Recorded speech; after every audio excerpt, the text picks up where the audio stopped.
দীর্ঘদিন পর শান্ত দক্ষিণ লেবাননের আকাশ। জাতিসংঘের মুখপাত্র স্টিফেন ডুজারিক জানান, গত ২ মার্চ ইসরায়েল ও হিজবুল্লাহর মধ্যে লড়াই শুরু হওয়ার পর এই প্রথম স্থানীয় সময় রবিবার কোনো পক্ষ থেকেই আকাশপথে হামলা হয়নি। সোমবার সকাল পর্যন্ত এই শান্ত পরিস্থিতি বজায় ছিল।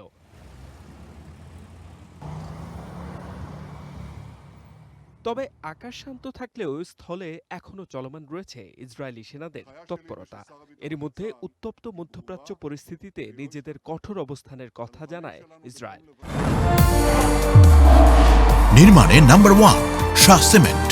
সোমবার এক বিবৃতিতে দেশটির প্রধানমন্ত্রী, প্রতিরক্ষামন্ত্রী এবং সেনাপ্রধান স্পষ্ট জানান, দক্ষিণ লেবাননে তাদের সামরিক কার্যক্রম থামছে না। ইসরায়েলি সেনা ও নাগরিকদের নিরাপত্তা নিশ্চিত করতে তথাকথিত সন্ত্রাসী অবকাঠামো গুঁড়িয়ে দেয়া এবং নিরাপত্তা অঞ্চল বজায় রাখার ঘোষণা দিয়েছে তেল আবিব। চলতি বছরের মার্চ মাসে হিজবুল্লাহর রকেট হামলার জের ধরে লেবাননে আগ্রাসন চালায় ইসরায়েল। বর্তমানে ইরান ও আমেরিকার মধ্যে একটি অন্তর্বর্তীকালীন শান্তি চুক্তি নিয়ে আলোচনা চলছে, যার অন্যতম শর্ত লেবানন সহ সব অঞ্চলের শত্রুতা ও সংঘাতের অবসান ঘটানো।